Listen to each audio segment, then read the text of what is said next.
truly my pleasure to bring to the stage the President of Ghana, President Akufo Addo.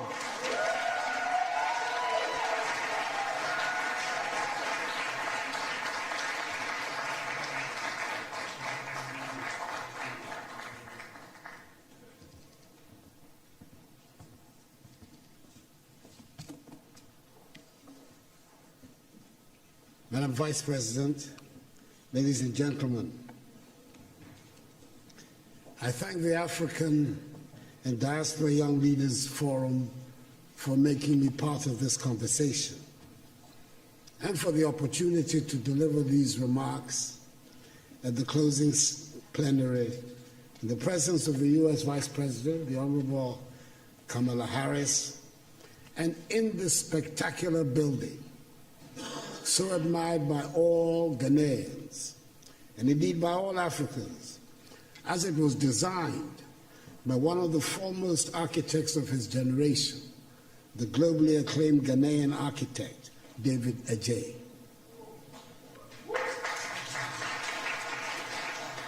The forum has chosen the most relevant theme of Africa's contemporary situation, a theme which sums up the essence of African aspirations, amplifying voices, building partnerships that work. I've stated it before, that it sometimes appears the words Africa and Africans have more resonance outside the continent than inside.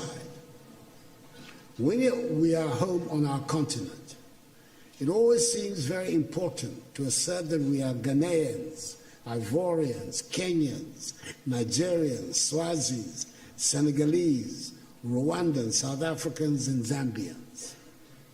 Then we find ourselves outside the continent, and then we discovered that to the outside world, there are no Ghanaians, there are no Senegalese, and there are no Tanzanians. There are only Africans, and we are all simply Africans.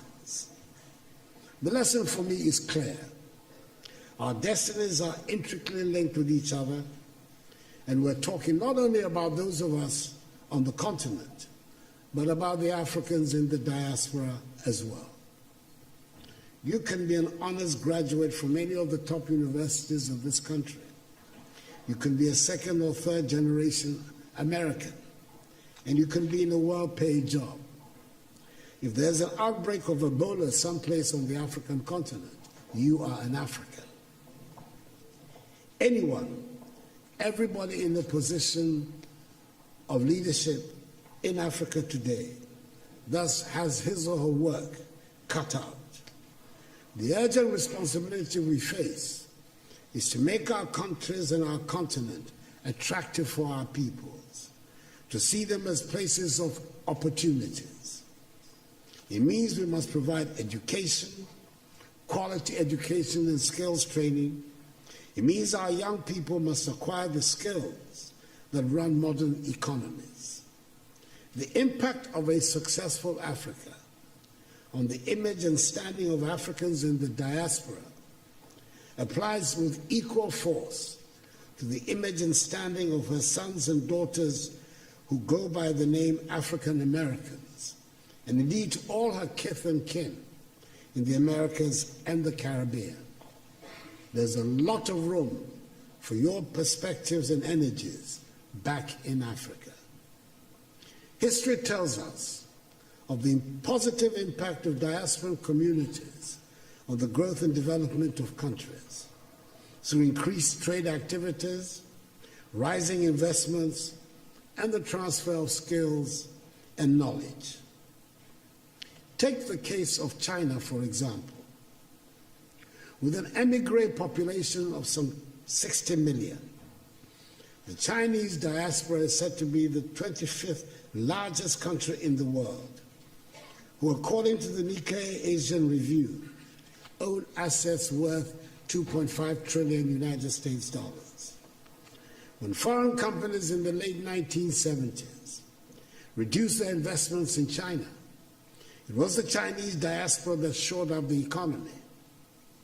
According to the Washington, D.C.-based Migration Policy Institute, MPI, half of the foreign direct investment, that is some 26 billion United States dollars, that transformed China into a manufacturing powerhouse in the 1990s, originated from the Chinese diaspora. That is the rationale of Ghana's initiative of Beyond the Return, which is building on the considerable success of the Year of Return and the renewed enthusiasm around building Africa together. We must work to help change the African narrative, which has been characterized largely by a concentration on disease, hunger, poverty, and illegal mass migration. Let us all remember that the destiny of all black people, no matter where they are in the world, is bound up with Africa. We should never forget that famous admonition of the celebrated Jamaican reggae star Peter Tosh, when he said, and I quote, "Don't care where you come from. As long as you are a black man, you are an African," unquote.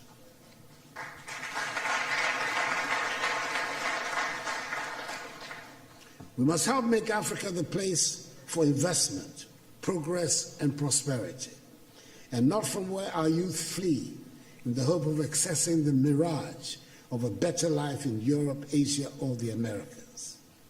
That is what the Beyond the Return seeks to do, so we can derive maximum dividends from our relations with the diaspora in mutually beneficial cooperation and as partners for shared growth and development.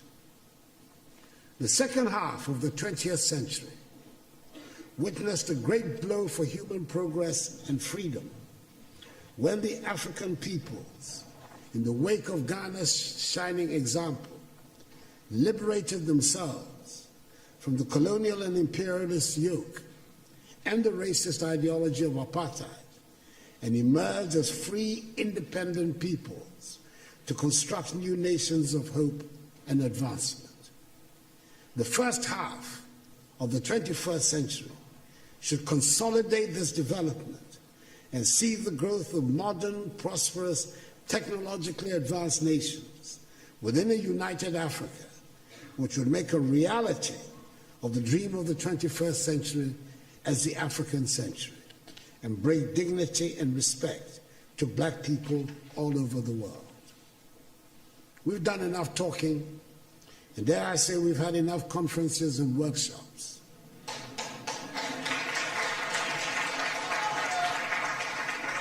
We know what we need to do.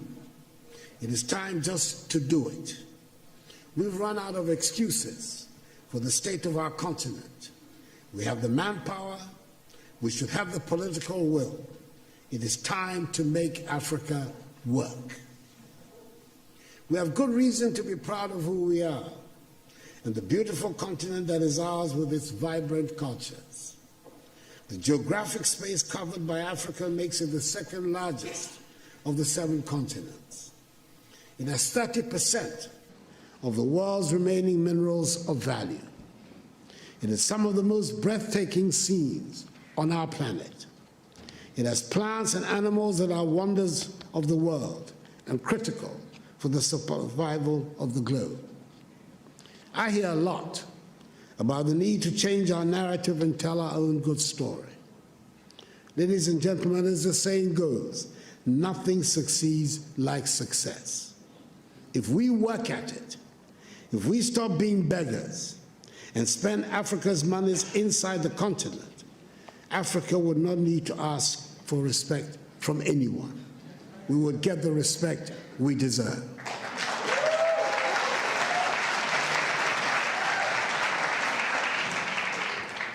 Over 30 years ago, one of America's most prestigious Ivy League universities offered a course in Mandarin, which for years had virtually no takers.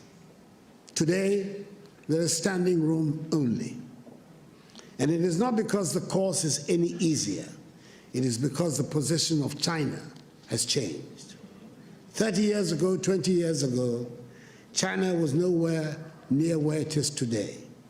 China does not ask for anyone for respect now.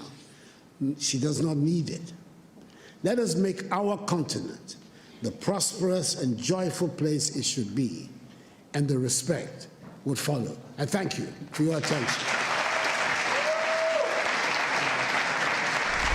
If you enjoy this video, don't forget to share your comments below and subscribe to our channel for more exciting videos coming up.